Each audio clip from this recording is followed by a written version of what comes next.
Bonjour à tous. Alors une petite vidéo d'info aujourd'hui sur une nouvelle version. En fait, vous allez voir, alors dans Tesla Fi, il y a plusieurs versions qui sont sorties, notamment la 2012.12.6, malheureusement pas encore en France, mais ça change beaucoup de choses aux États-Unis. On va parler aussi des liens de parrainage. Vous allez voir que Elon Musk, Tesla fait un petit effort pour l'extension de la durée de validité des liens de parrainage, et puis on va discuter aussi un peu de mon autopilote. Et vous voyez là sur la voiture à gauche, j'ai mis aussi un petit ustensile que je testerai probablement plus tard pour faire de l'affichage tête haute entre guillemets dans la Tesla Model 3. Alors comme je l'ai dit, on va déjà commencer à parler des liens de parrainage et des kilomètres de parrainage plus exactement, car il y avait une demande vraiment suite au confinement qu'on ne pouvait pas utiliser ces kilomètres gratuits. Donc là, vous voyez, il y a quelques jours, j'étais toujours au 4 mars 2021 pour l'expiration de mes kilomètres. Et vous voyez, hop, 4 avril. Donc on a gagné un mois. Bon, alors c'est un petit geste. Moi, je regrette toujours que ça soit pas le cas pour aussi, vous savez, l'abonnement pour la connexion premium. D'ailleurs, il y a un nouvel onglet dans le menu de la voiture, où vous avez aussi maintenant la date d'expiration de la connexion premium.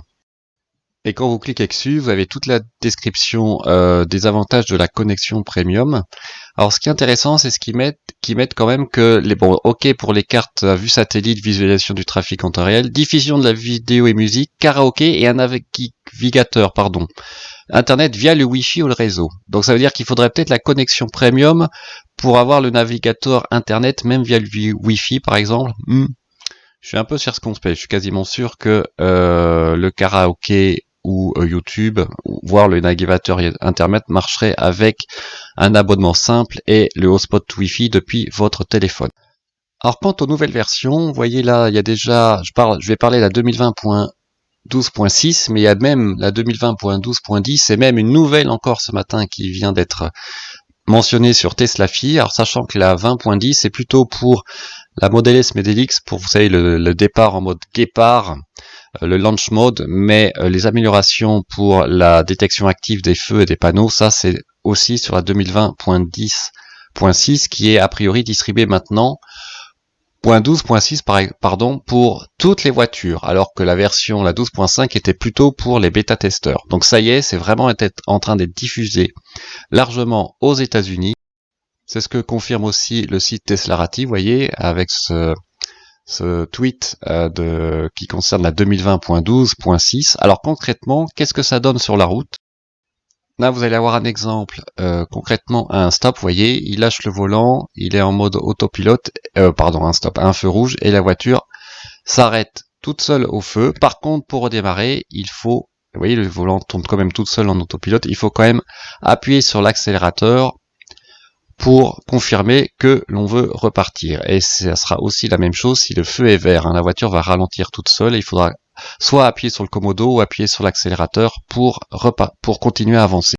Alors j'ai trouvé aussi cette autre vidéo très intéressante là juste derrière sur Twitter où je pense que c'est toujours aux États-Unis. Là, moi j'arrive pas à faire ça en France. La voiture vraiment se dirige par rapport au plot. Alors c'est assez impressionnant.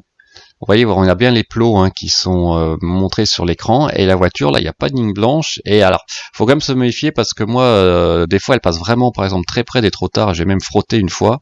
Donc, faut pas faire une confiance aveugle. C'est vraiment plutôt, pour l'instant, pour l'autoroute ou les voies rapides, à mon sens, en Europe. Mais aux États-Unis, ça a l'air d'être quand même nettement plus avancé.